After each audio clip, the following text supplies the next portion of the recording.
Tonight, the final countdown to the election as a new YouGov projection shows Labour is on course for the biggest majority of any single party since 1832. We'll check in with all the main parties as they make their final campaign push before Election Day.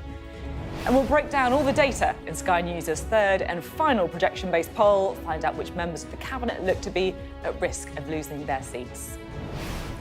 If the predictions are correct, there could be a new occupant behind this door in around 40 hours' time. Also tonight, throughout this election here on Sky News, we've been in our crucial target towns of Grimsby and Cleethorpes. How are people there feeling on the eve of the election? And while it's been 42 days since the election was announced, we've all seen how the campaigns have gone. Now it's prediction time. Sticking the next on the line for us tonight, Sky's election commentator Adam Boulton, Mhairi Black and Lord Ed Vaizey, who will be with us for the next hour. It's Wednesday, I'm Sophy Ridge live from Westminster, and this is the Politics Hub.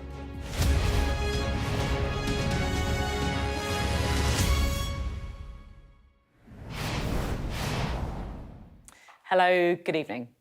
Well, we stand on the threshold of a landmark election.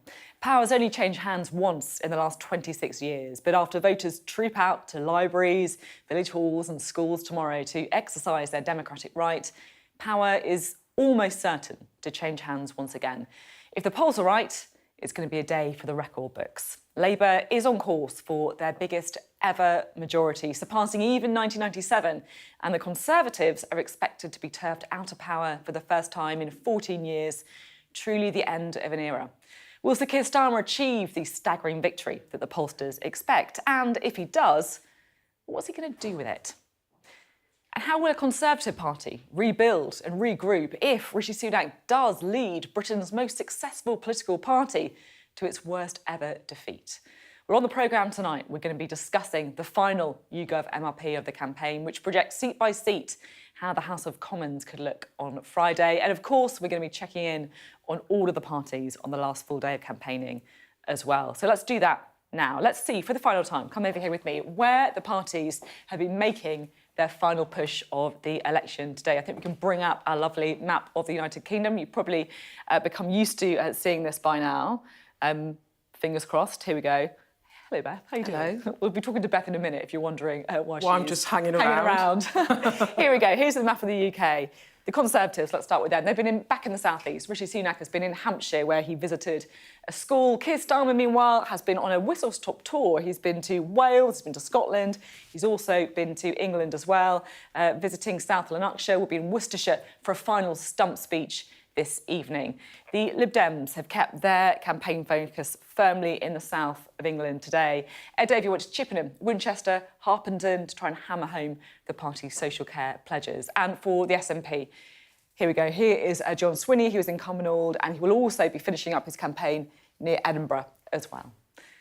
Well, our political editor, Beth Rigby, has been taking stock on the final day of campaigning. Not long to go now, Beth. What's it been like today? Well, just before we get into that, I mean, I was in Wales with Keir Starmer this morning. That is the three-nation tour of where they are fielding candidates. And the hope within the Labour Party is that they can perhaps become the biggest party by both vote share and number of seats in all of those three nations. And if they did that, that would be the first time since 2001, since the second Blair administration. I think it's very touch and go in Scotland, but part of that tour was to turn out the vote for Keir Starmer. But in terms of how it has gone today, I think it's fair to say that in this election, the jeopardy in many ways has gone if ever it were there, because what we can see is that Labour are heading for a big majority. Now, how big it will be without a single vote cast is unknown. When I talk about a big majority, I would say bigger than Boris Johnson in 2019 when he won 80 seats. And take that in, that would be an astounding victory for a Labour leader, Keir Starmer, who inherited a party that had its worst election defeat in 2019 against Boris Johnson when they returned just 203 MPs. It was the worst defeat since 1933. So the scale of achievement just to get a one-seat majority is incredible. In terms of the ranges, though, as I understand it, sources in both camps are saying that there are dozens of seats still undecided that could go either way. So while we have all these polls with these wild ranges and very wide ranges, you know, from my perspective, I'm saying big majority over 80 seats. Could it tick up to into the three figures? Could it tick up to even 200 higher? It's really unclear. But I think the other thing to say about it, Sophie, is the jeopardy within all of this is the Reform Party. It's how are they going to perform? How will that affect the Conservative Party? Will Conservative voters from 2019 flip to the Reform?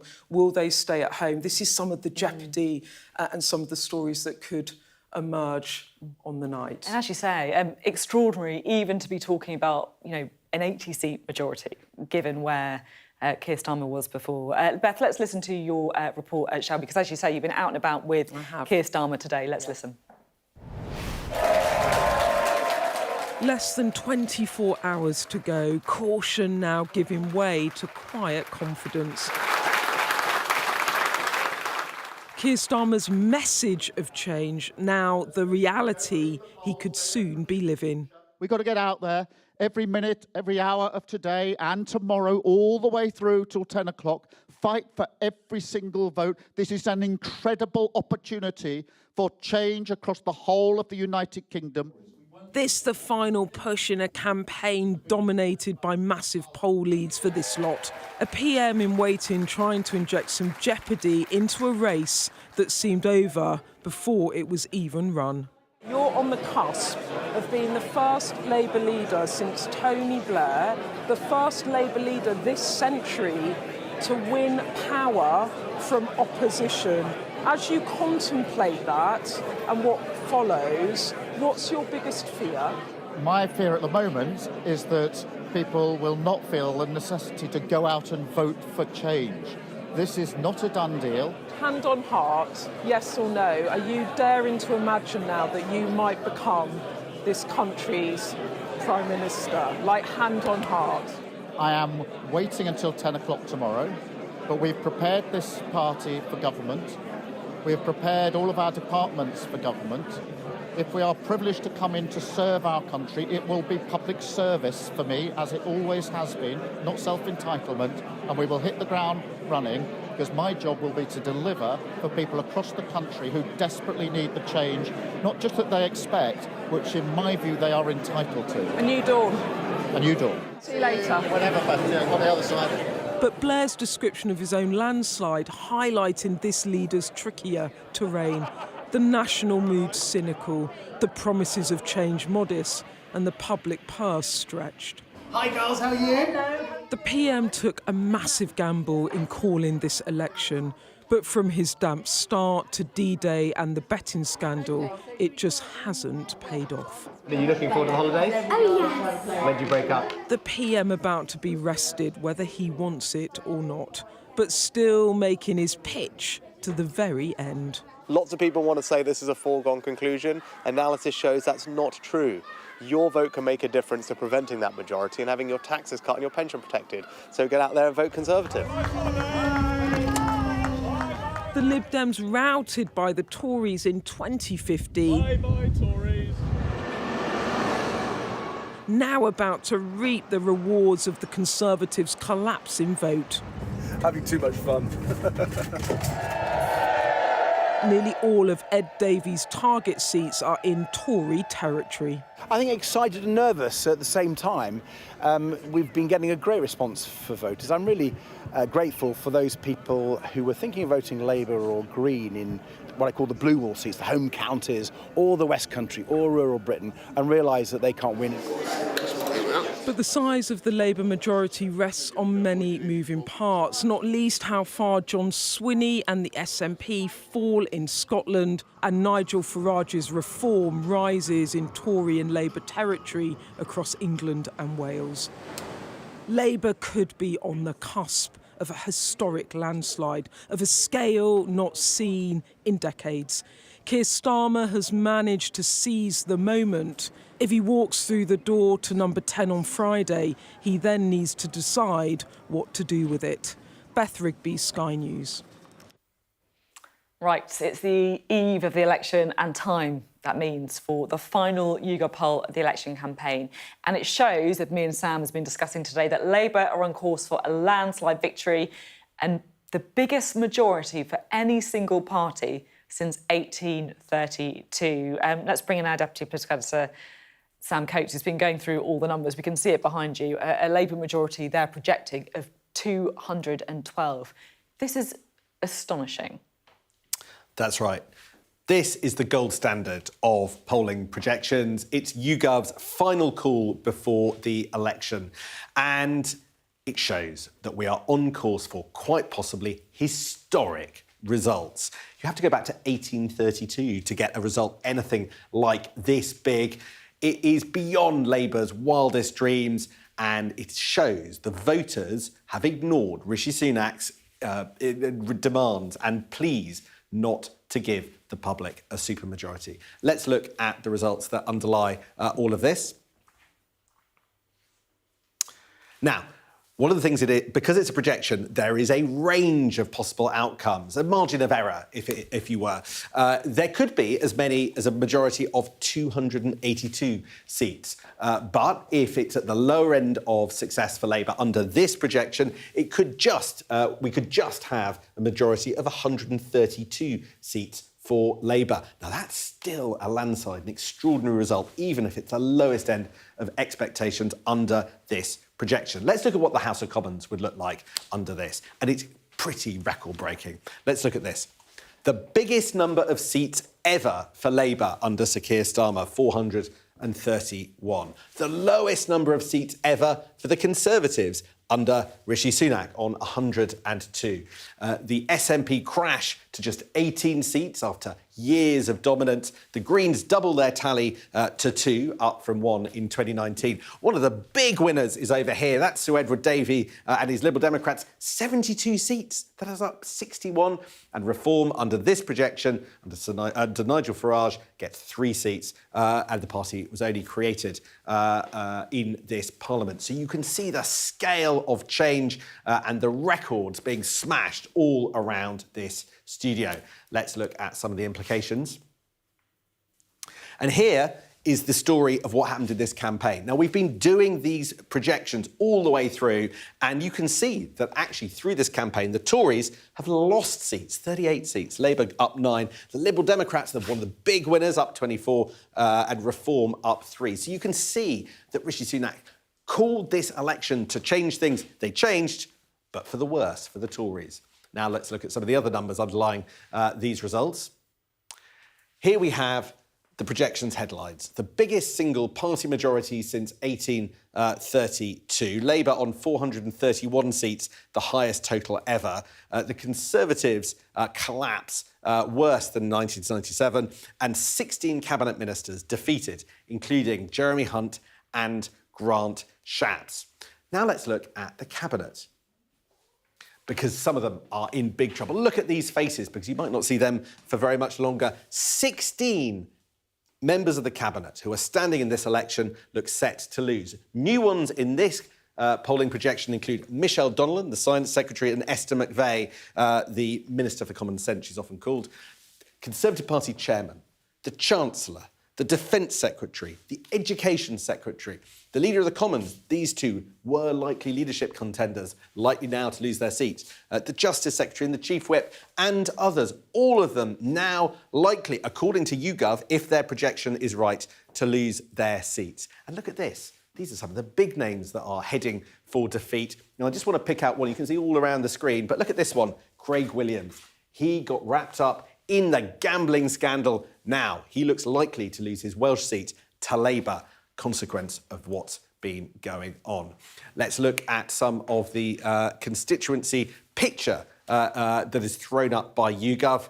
This is Boris Johnson's Britain from 2019. You can see all that blue all the way across England and Wales, and Scotland dominated by the SNP. But now let's look at where YouGov thinks the projection is going to take us on Friday morning. And it's here. You can see a seismic change in our politics. So much less Conservative blue, the red wall back, Labour back in Scotland and Liberal Democrats in the southwest. We could be on the cusp of a fundamental redrawing of our politics. It's extraordinary just looking at the map. It's kind of gone from kind of like a blue sea to a kaleidoscope of colour. It really does, I guess, show the redrawing of Britain that we could see tomorrow. And just how quickly that's happened, because in 2019, people thought that Labour would be out of power for a generation. If it's anything like that, they'll be saying the same for the Tories in just 2 days' time. So volatile. Sam, thank you very much indeed. Sam Coates there, our Deputy Political Editor. Well, the election is sure to dominate tomorrow's newspapers. That goes without saying, doesn't it? We're going to have our extended press preview and news review from 10:30 this evening with tonight's news and tomorrow's headlines. Joining us will be the broadcaster and commentator Ali Miraj and the Observer's chief leader writer, Sonia Soda. You're watching the Politics Hub. Coming up, I'll be speaking to both the main parties. For the Conservatives, it's the Minister for Food, Farming and Fisheries, Mark Spencer. And for Labour, it's the party's Shadow Minister without portfolio, Nick Thomas-Symonds. We'll also be reflecting on a frantic election campaign with our correspondents who have been with the parties every step of the way.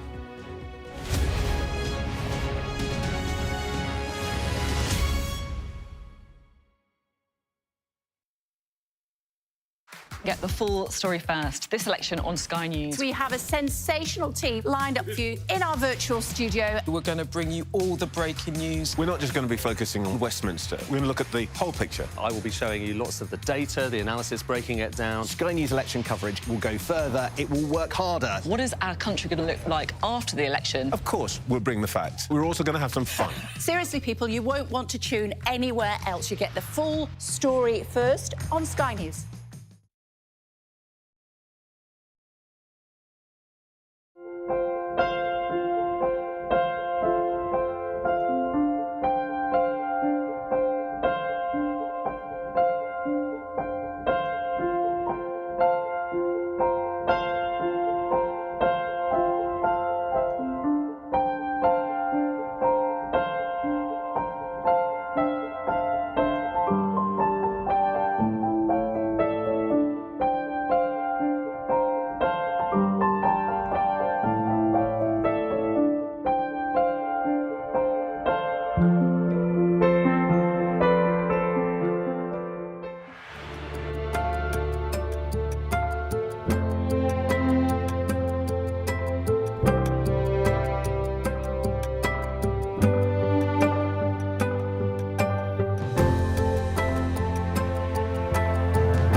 I'm Martha Kellner and I'm Sky's US correspondent based here in Los Angeles. We aim to be the best and the most trusted place for news. I'm Martin Brunt and I'm Sky's crime correspondent. We take you to the heart of the stories that shape our world. I'm Helen Ann Smith. I'm Sky's Asia correspondent and I'm based here in Beijing. We help you understand the world with us. I'm Neville Lazarus and I'm Sky's reporter based in Delhi.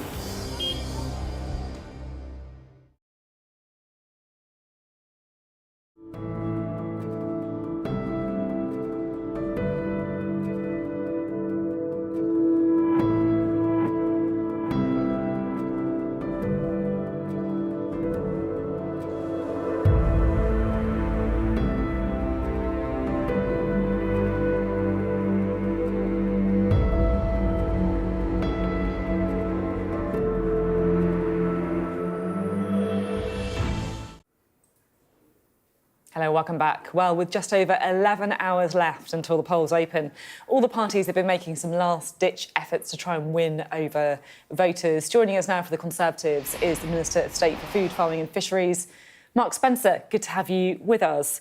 So it looks like you're hours away from the worst defeat in your party's history. Whose fault is it? Well, I mean, we'll see. You know, I think it's important that obviously polling day is polling day, and there's lots of predictions around. But I think it is a stark warning that actually we could end up with a huge supermajority for the Labour Party. That means they could be free to put up our taxes, free to introduce inheritance tax changes like they've been speculating about today, free to put up our council tax. You know, and I think it would be a huge mistake if that's where we end up giving Keir Starmer that amount of power. OK, so the question was, whose fault is it? So whose fault is it? Well, you know, I think let's see what the result is first. You know, before we start analysing the result, let's see what the actual result is. And I think predictions are predictions, but there is still time to influence that outcome, Sophie. And that's the point that I'm making, that when people actually get up tomorrow morning and decide to go and cast their vote, I'm sure at the front of their mind they'll be thinking about the tax rises that will come from a huge Labour majority, the changes in the tax regime, the changes to our council tax, the changes to the voting system, which means that Labour could be there for a whole generation when they give us vote for 16-year-olds and speculation about votes for prisoners and overseas individuals. You know, I think we could end up with a Labour government for a generation to come, and that amount of power will mean huge changes to our society. OK, so listening to you talking about a huge amount of power for Labour, for a supermajority, you can't then go and say, I'm not going to discuss the result until the election happens, right? Because it sounds to me like you are discussing the result. So if that happens, who are you blaming? So what I'm saying come on, give me an answer. They're the predictions that are being made by pollsters. The point I'm making is tomorrow is the actual poll that matters. And there is still time for people to reflect on that, to look at the way in which they... OK, all right. I'm very keen to try and make sure we don't see that outcome that those polls are talking about, that we do see a Conservative government, or certainly a pared down Labour administration, OK. if that's what... All right, we've got that message. We've got that message. Suella Braverman wrote today that your party, she thinks, is particularly in trouble because of reform. She says the reform phenomenon was predictable, avoidable, and is entirely our own fault. Tory ministers attacking Farage is like a patient berating the doctor for the illness. Do you agree with her? So I think where she does have a point is that those people that are going to vote reform will let in Labour. So in seats like my own, if reform steal enough votes from the Conservative Party, Labour will win in my seat. Now that goes for lots of seats up and down the country where reform are in third place or fourth place. And if enough Conservatives switch to reform, then Labour will come through the middle and win those seats. And ironically, those people that want to vote to stop immigration... Once again, you're answering a different question to the one that I'm posing. You know, Suella Braverman is saying that, effectively, that your party should be embracing Nigel Farage. Do you think she's right, or do you think you should actually be distancing yourself from him? I think we should be making our own case. I think we should be making a strong case for making sure we get immigration levels right. We should be making a strong case for a low-tax government, and we should be making our case on the doorstep, which is what I've been doing for the last 6 weeks. OK, The Sun says that Britain needs a new manager. After backing the Conservatives for so long, they've switched allegiance. They're now backing Labour. Is that a blow? I mean, obviously, the Mail and the Telegraph are still saying a Conservative government would be better. But interestingly, in that Sun article, actually, when you read into it, it says there is still no plan from Labour on immigration. It also talks about unspecified tax increases. So I think even in that article where they talk about supporting a future Labour government, there's still lots of unanswered questions, which some of the questions I've been posing to you tonight, which I think the electorate will need to reflect on tomorrow when thinking about where to cast their vote. Well, so the Sun's saying Britain needs a new manager. It looks like your party might be needing a new manager by the weekend. Earlier this week, Steve Baker seemed to launch his own leadership bid live on the Politics Hub. Do you fancy joining him? I think I need to concentrate on the people of Sherwood Forest, to be honest. You know, I think let's try and win my seat first before we start getting too excited about the future. I want to see Rishi Sunak be Prime Minister. That's what I've been campaigning for the last 6 weeks. That's what I've been doing right up till the end of polling tomorrow night at 10 o'clock. OK, thank you very much indeed. Good to have you on the Politics Hub this evening. Right, let's bring in a trio for this evening, shall we? We've been spoilt. We've got not just two, but three panellists. We've got the former Conservative Culture Minister, Ed Vaizey, the former Deputy Leader of the Scottish National Party in the House of Commons, Mhairi Black, and Sky's election commentator, Adam Boulton. Great to have you all on the programme. Let's talk, first of all, shall we, about the Sun endorsement. Adam, does it matter? Well, it's not 30 years ago when it was the Sun what won it. The readership is not at the same level. It's not even 2010 when you remember Gordon Brown lost his temper on Sky News about the Sun switching back to the Conservatives. I think what's important about it is that it shows that the Sun is recognising where its readers are. And if you want to call its readers blue collar or red wall or whatever, they clearly have lost patience with the government, and that is what the Sun reflects. I mean, I have to say it's a very mealy-mouthed endorsement. They don't seem that enthusiastic, do they? I mean, they mainly talk about the advantages of what Reform and Rishi Sunak have been saying, but in the end they say the Tory government has become a rabble and they've got to move. Be interesting to see what the Times does tonight. The Sunday Times also came out for Labour in a very similar, qualified way. Speculation is that the Times will as well. So that would be all of News UK, all of the Murdoch empire coming out for Labour, if indeed the Times does go that way. Ed, I've been looking forward to speaking to you tonight because, you know, we're kind of at the business end of the campaign where everyone running from election is giving very careful answers. But I have to say, the polling that we've seen and the projections that we've seen are extraordinary. And what's your kind of reaction to them? Well, they're amazing and bizarre. And I was talking to Mhairi earlier about, I was a candidate in 1997. I stood in Bristol East, which was already a Labour seat, although the psychology you may recognise when you are a candidate is you still believe that on polling night somebody was saying something extraordinary is happening in Bristol against all the odds. Everyone's so nice on the doorstep. No one can really believe it when you're told there's going to be this landslide for the other side. So I still cannot get my head around what these polls are saying. And so obviously one is asked all day, you know, what is your prediction? And I hold on to kind of 150 Tory seats, which is still stunningly depressing. And hearing what Sam was saying earlier about the sheer scale of the turnaround from 203 seats and Labour on its knees in 2019, a big workable Tory majority for the first time for 20 years, to what we see today is pretty stunning. And when you said who's to blame, the other point, you know, Adam making the point about the mealy-mouthed Sun editorial is because, so many records are being broken potentially. Keir Starmer coming in as the most unpopular opposition leader to win an election. We know who's to blame. We know that the Conservative Party turned in on itself, ignored the electorate for the last 2 or 3 years, talked to itself in the most extraordinary way instead of facing outwards and talking about the actual issues that really mattered to voters and making that count. And that is the debate that has to be had after this extraordinary election result. I mean, we're focusing a lot, aren't we, on the sort of Labour-Conservative story, but what's happening with the SNP in Scotland could also be a big part of the narrative. Yeah, and I mean, to echo what Ed said there, what I find most interesting about this massive majority that is predicted is exactly that, the lack of enthusiasm that is, you know, causing that majority. And, you know, it's... In Scotland in particular, I think it's very telling that this time, this election, there doesn't seem to be any real hope behind it. People are voting for the least worst option, or what they perceive to be the least worst option, as opposed to voting passionately for who they think is best. And that's reflected again with things like the Sun newspaper, where the newspapers don't endorse who they think would be best, they endorse who they think their readers are going to vote for. They like to be on the winning side, basically. Yes, exactly that. So it'll be interesting to see whether this big majority does play out the way expected. I mean, it was interesting seeing you look at the changing map. I mean, Ed's old constituency of Wantage, that's down to go to the Lib Dems. So is the neighbouring constituency of Newbury. You know, it's...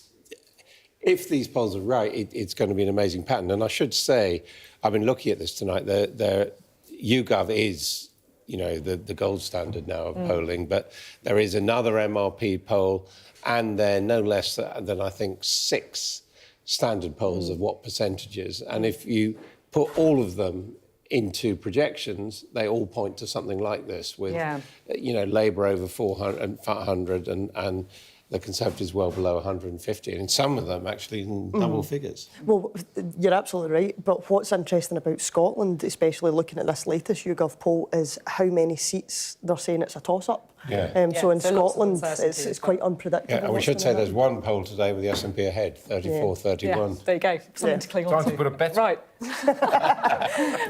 Right, you can keep chatting, but I'm going to keep going on with the programme because we've got our next guest, which is the Labour Shadow Minister without portfolio, Nick Thomas-Symonds, who joins us now. What is going on here? Because, look, the MRPs are saying you're on for a historic, record-breaking majority, and yet you could end up as well, it's projecting, with a vote share less than Jeremy Corbyn. It's not exactly a re-endorsement, is it? Well, we'll see how the votes are cast tomorrow, because whatever discussion we're having around the MRP polls or the percentages, all that matters is people coming out to vote. Now, of course, people, I've knocked doors of people who've already cast their votes by post, but there will be millions of people casting their votes tomorrow. And our message to them is that what we've heard up and down the country on doorsteps about time for a change, for that change to happen, people actually have to come out and vote for it and to vote Labour tomorrow. And that's why we will be fighting for every single vote in what's left of today and up to the close of polls at 10 p.m. tomorrow. That's what we will do. I feel like we're getting to that stage in the election campaign where it's not just you, it's absolutely everyone. The politicians are very much sticking to the line. They're answering the questions that they want to answer. But I guess my point is that it could be, if the polls are right, that you guys are on course for a historic majority, and yet Keir Starmer's approval ratings are still in the negative, unlike Tony Blair in 97, unlike David Cameron in 2010. Do you think, I guess, voters are just a bit more cynical this time round? I do certainly think it is the case, Sophie, that the Conservatives have done a great deal of damage to our country and the fabric of our country, but they've also damaged people's ability to hope. When I'm going up and down the country and we ask the question, do you feel better off after 14 years of Conservative government? The resounding answer is no. If you ask the question, is there a public service in a better condition after 14 years of Conservative government? The answer is invariably no. But when people do want to change government, they also have to trust the party that's aspiring to be the government. And Keir Starmer has led an absolutely remarkable journey of change in the Labour Party. We talk about statistics. The 2019 defeat was our worst since 1935. Keir always said his leadership had three phases: transform the party, which he's unquestionably done, expose the Conservatives as unfit to govern, and then put our message of change before the country. And that's precisely where we are going into this election. Now, you published 3 political biographies in your time. I don't know how you found the time, by the way, about Anya and Bevan, about Clement Attlee, and about Harold Wilson.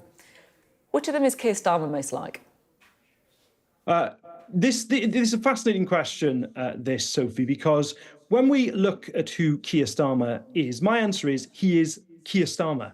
Oh, come on. He is distinct and different from the people you've just mentioned. But one tradition in the Labour Party I've always believed Keir Starmer was in. It's why I backed him so strongly for the leadership in 2020 and indeed since, is I genuinely believe he has the potential to be in the line of Labour Party winners. And that is from Clement Attlee to Harold Wilson to Tony Blair in the post-war era. He can be if people are willing to put their trust in us tomorrow. And of course, that's very much where I hope Keir Starmer will be in that tradition. OK, dodging it slightly, I have to say. Even the kind of gentlest of questions, I understand. The Sun endorsing the Labour Party today is a bit of a tepid endorsement, just saying it's time for a new manager, but they are endorsing you. How much of a boost is that for the party? It was a really significant boost today on the eve poll to get that endorsement, and it follows in a line of a number of others in recent days, from the Evening Standard to the Sunday Times, obviously, last weekend, to The Economist. So that support really, really is very welcome going into this election. But my message today is also to the readers of all those publications, because to get that change, we need them to come out and vote in numbers tomorrow. The thought of another Conservative term, if they don't, is just unthinkable. OK, thank you very much indeed. Nick Thomas-Symonds speaking to us there. Right, let's bring in our trio again, shall we? Ed, Mhairi and Adam. Adam, did you have this as well? Just as the election gets closer, the answers get more and more on message. I mean, I think no one's going to drop the ball now, are they? They don't want it. That Ming bars. Yeah. Although it has to be said, Labour are on message, Conservatives are all over the place. I mean, you know, on Sky this morning, you had Mel Stride saying, you know, we're heading for a massive defeat. Now you've got Mr Spencer coming on saying we've got everything still to play for. And that has been one of the problems that the Conservatives have had throughout this campaign. I mean, as was shown on your sign, things have got worse for the Conservatives during this campaign because it has been a truly awful and, it has to be said, accident-prone campaign. Yeah, that's true. To be honest, I couldn't quite believe it on Monday when we had Steve Baker launching his leadership campaign and conceding defeat on the same programme. Quite extraordinary, really. I mean, the post-mortem's going to start pretty quickly, isn't it? Yeah, it will. And again, it's 1997 all over again. And you know, my worry is obviously that the Conservative Party will lurch to the right. It will say, you know, there wasn't enough conservatism, which is why we lost, and I'll completely miss the point there. The big issue for me with any political party in a situation like this is you have to understand the voters, you have to understand the country you live in, and you have to love the country that you live in, not the country that you think it should be or should have or was 60 years ago, where you paint this terrible romantic picture. And what the Tories will do is probably go off the deep end, particularly if Nigel Farage gets into the House of Commons and start flirting with populism, and in my view will be completely out of sync with where voters are. And it will only be when they come back to the centre ground that they will start winning again. They can take comfort from Keir Starmer's dramatic victory tomorrow. He has shown that you can come from nothing to something in 5 years, and if there are enough Conservatives left after the election, I hope that's what they will realise, that they could actually be in contention very quickly if they hold their nerve and stick in mainstream politics. Well, I'm interested on the journey forward for the SNP as well. If it does play out, and obviously it's very uncertain in Scotland, as you were saying, but if it does play out that you're leaking seats to a resurgent Labour Party, you know, how much kind of soul searching do you think there needs to be? I mean, absolutely. After every election, there should be soul searching. I think in the short term, it looks like the SNP are going to have a rocky night. It just depends on the scale of how rocky it's going to be. But in the long term, in some respects, I think it could be a win-win for the SNP because if the damage isn't as bad as is expected, then it keeps Scotland on the agenda and they can keep, you know, powering through. If the damage is as bad as some are predicting, then it gives the SNP an opportunity to go away, to reflect and to build back up again.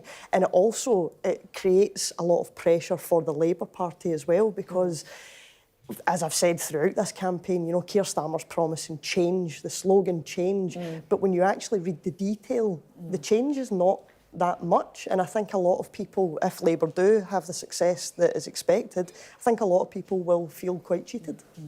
It'd be interesting to see as well. I always think that, you know, where's the opposition to Labour if they do get the supermajority? Is it, you know, the SNP and the Lib Dems, for example, trying to push them further on public spending or whatever? Yeah, that's as well where I think it will be interesting to have two Green MPs as well, because of course that'll be the greatest success that the Greens have had, but it also gives a more left voice in Westminster, and it's a Westminster which is very quickly lurching to the right. There's also a question what the Liberal Democrats do. I mean, on this basis, they're going to take back from the SNP the third chair in Westminster at least, and it may well be, a lot of speculation about this, but it may well be that Sir Ed Vaizey will position the party taking on Labour from the right rather than from the left, but from the centre-right, sort of trying, in a sense, to displace the Conservatives. So that I think is going to be very interesting. And you know, the other thing that's going to be interesting is what happens,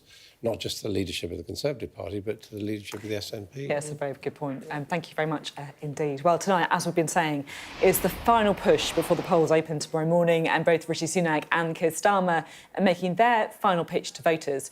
Rob Powell's in Hampshire to hear what the PMs had to say, but first we can cross to our political correspondent Tamara Cohen, who's with the Labour leader in Worcestershire tomorrow.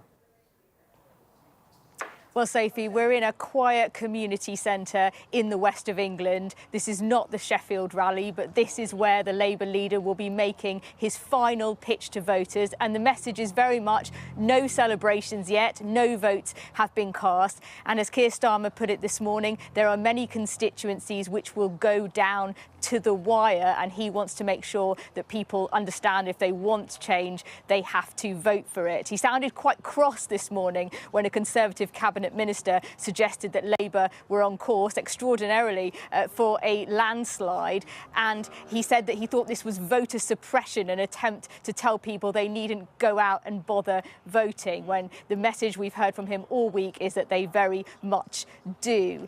Now, Keir Starmer, although he is, according to all the polls, and we've seen that accelerate during this campaign, on course, it would appear, for the first Labour majority win for nearly 20 years, perhaps even a historic win. You do still pick up those jitters in the Labour ranks that they've seen so many defeats before, and they can't quite believe that the picture may be so different just 5 years after their catastrophic result in 2019. Keir Starmer's put in the miles today. He started in Wales, he went to Scotland, and now he's travelling down here to the West Midlands to meet activists on the final night of this campaign. I'm told by those close to him that his mood is calm and focused. But look, we could be on the brink of something very big tomorrow, but the message very much from Labour is that any hint of a celebration will have to wait until then.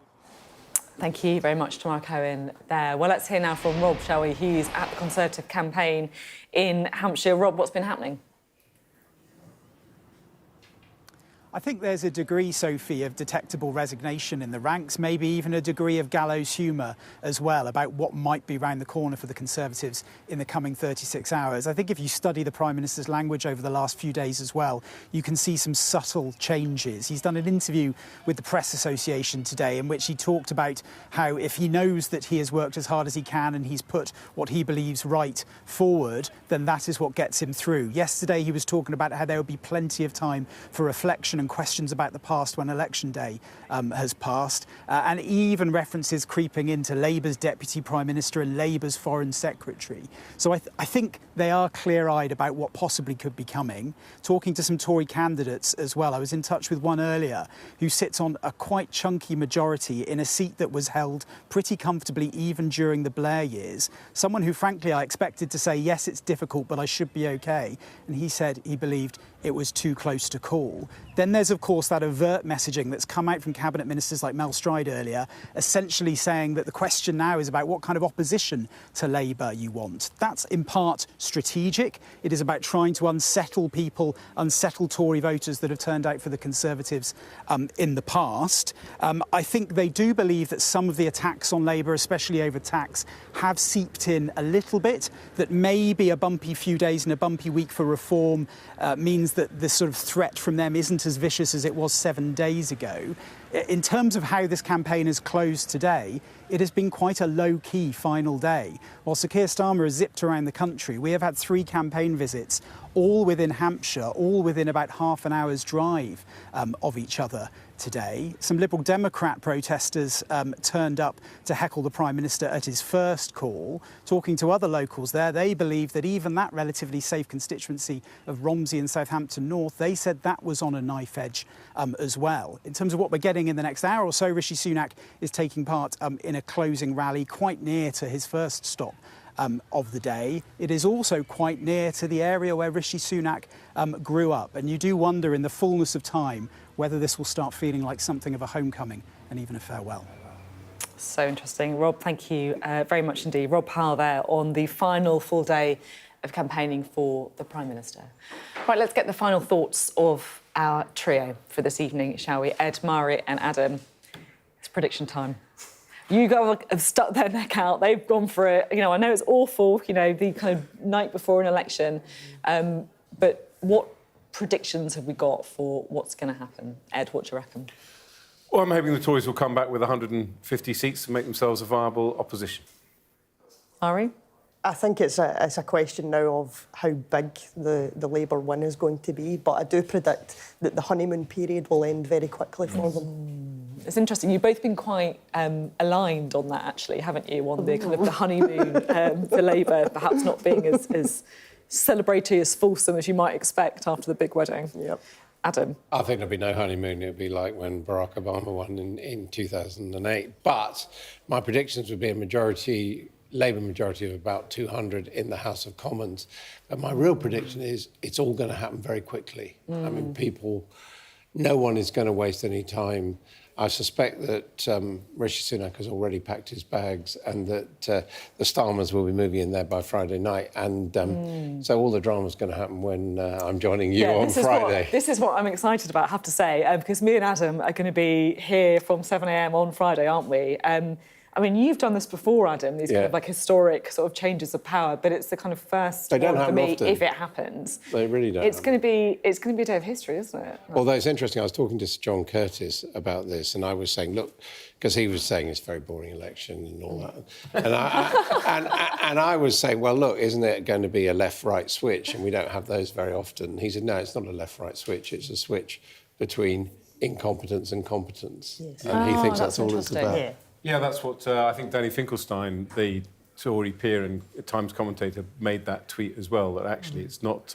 I mean, there are factors going on, globalisation versus protectionism, but fundamentally, Tory voters are splitting 3 different ways, but they're mainly splitting because they're fed up with a government that's not delivered for them. And you're effectively admitting there that you think it's been incompetent. Yeah. But I also want to pick up on what you said about where Mhairi and I agree. I do think...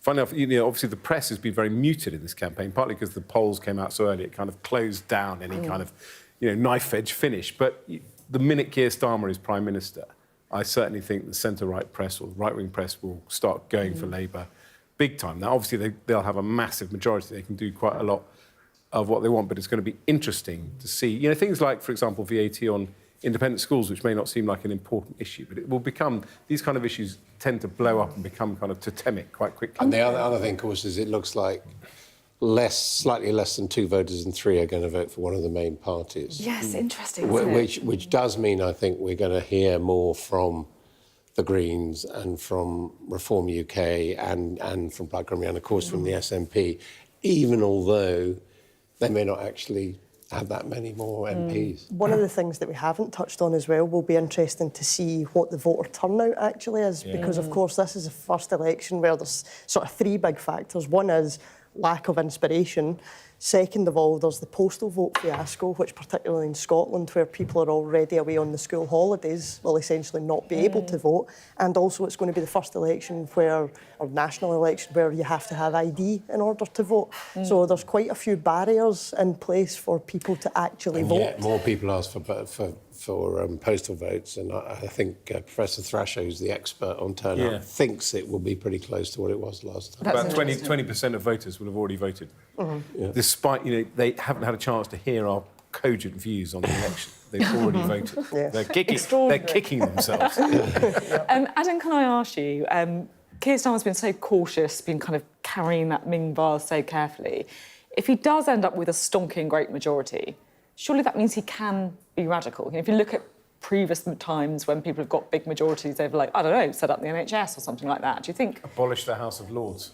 I think there will be some surprises, but I think they'll come very slowly, because the main surprise, if you like, the main change that he's offering is ending the chaos, operating in a very orderly way. Stability has changed. And I think one of the lessons that they have learnt from New Labour is to be much more organised going into government, with Sue Gray and people like that. Is there going to be an independence of the Bank of England moment?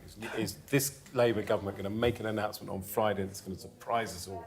I mean, part of the problem with Keir Starmer is he's done so many U-turns and broken so many promises he's made that we don't know what he's going to do. Well, yes, but I think that message to the end. It's also true. It's true. All very on message. But Thank I think you very that much. gives him a licence to write his own rules. Thank you very much indeed. Great to have you on the programme today. Still to come on the Politics Hub.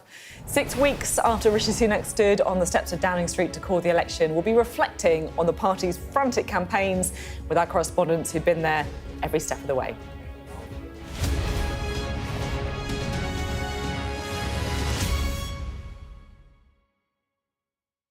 In the pub having a chat.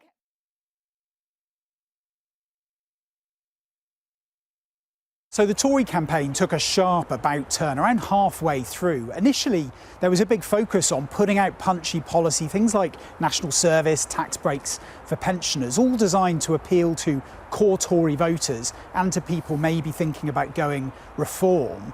That all shifted, though, because it was basically being blocked.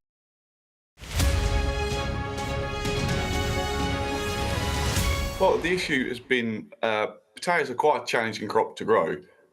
Generally, historically, for a few years, and they're getting even harder to grow now with the extreme weather conditions we've been having. It's getting harder to actually grow the crop as well as lifting. Can you remember a few years back when we had the drought?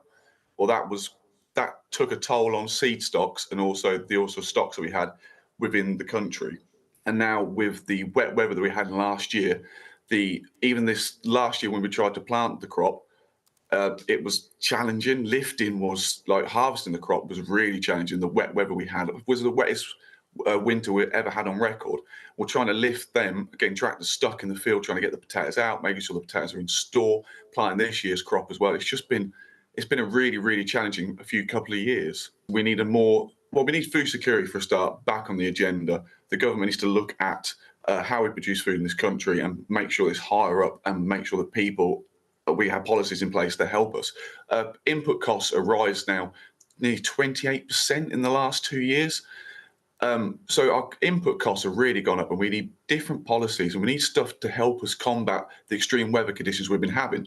Such things as on-farm reservoirs, that is a great idea. So we can store water on farms, so in wet weathers we can take the water out of the system, put into the reservoirs. That not only helps us then in drought conditions, then we've got water to water the crop, but also as well stops homes flooding. When it does get wet, we can take the cisterns out. So we really need government to help us put these infrastructures and these are really high investments on farm that can help, benefit everyone, not just us, the farmers. I plan nearly 2 years in advance my crops, what I'm going to grow and where they're going to grow.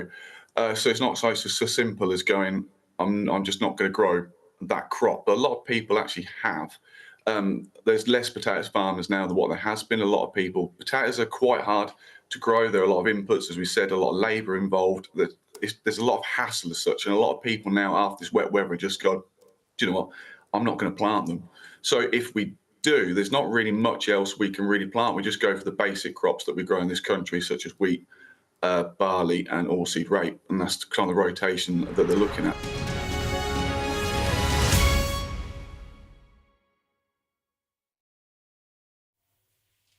Hello and welcome back to the Politics Hub. Well, the election took many people by surprise and the campaigns and the teams of correspondents who follow them around were scrambled out of Westminster and onto the road to cover the length and breadth of the UK at pretty short notice. Now, I wanted to get a sense of what our teams in Sky News found when they were following the campaigns as they've gone around and also how they've looked back on what's happened. Let's just take a listen to what they had to say. So the Tory campaign took a sharp about turn around halfway through. Initially, there was a big focus on putting out punchy policy, things like national service, tax breaks for pensioners, all designed to appeal to core Tory voters and to people maybe thinking about going reform.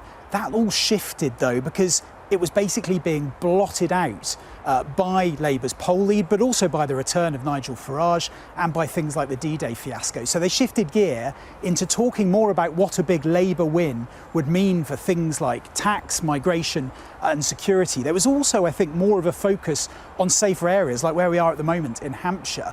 But I think what this campaign will be remembered for more than anything is the fact that it's happening at all. The fact that Rishi Sunak called it when he was miles behind in the polls and he didn't have to. Because if this result is as bad as we expect, there will always be that lingering question about what might have happened if he just left it a few months more.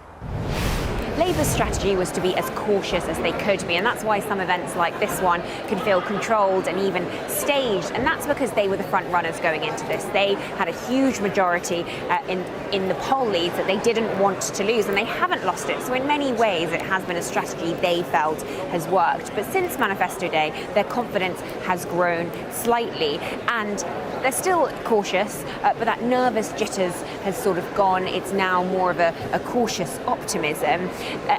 Critique of that strategy, though, some would say Keir Starmer a bit dull, a bit boring. But I think that's what Labour want. I've heard it from voters over and over and again, that they think being boring is a strength, and they probably don't want you to remember that much detail about this election. It's more broader messages that their focus is on. The promise, though, that balancing optimism with pragmatism is that one of those promises get you into government and one may cause you trouble once you're there.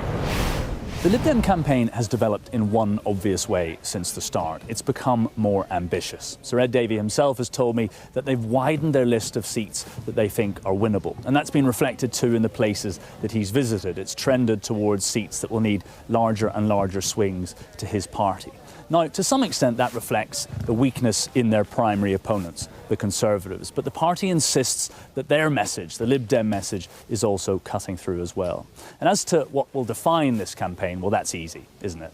It's not every day that you see a party leader throwing himself on a bungee cord out of a crane, or that you interview him twice in a wetsuit. Stunts have defined this campaign. We'll soon see whether they define any degree of success. Well, the SNP has won every election here in Scotland for more than a decade, but this time around, in these final frantic few moments of the campaign, it feels different. It feels like there's a competition here for the first time in a long time, and the SNP, John Swinney, having to defend areas that they haven't had to worry about for a long time. Why is that? Well, Labour's back on the pitch north of the border for the first time since the Scottish independence referendum that left them really bruised in the aftermath of 2014. The messaging has been interesting as well from John Swinney, very much similar to what the Conservatives' attack line has been today as well, around a supposed Labour supermajority, and this discussion around the SNP saying that only their MPs can stand up to a Labour government if that is what transpires. So the competition is very much on. John Swinney is hoping to secure a win here in Scotland, but it certainly looks like it's on a knife edge with Labour. It's been a tumultuous ride for Reform UK. There were the early days when the party could barely pull a crowd of more than 17 in a Boston and Skegness hotel room. That, of course, all changed when Nigel Farage entered the fray, announcing that he was taking over as leader and running to be an MP. The events got more exciting, the rallies got bigger, and the party quickly climbed up the polls, nipping at the heels of Conservatives. It hasn't all been plain sailing, however. Controversies soon followed around Nigel Farage's views on Russia and revelations that some of its candidates had made racist and misogynistic remarks. But it will be a campaign that will be remembered for one man and his dramatic U-turn when Nigel Farage entered the room and sent shivers down the spines of all Conservatives. Right, that's it. Time's up for us and for the election campaign. Thanks for watching, and I'll see you on the other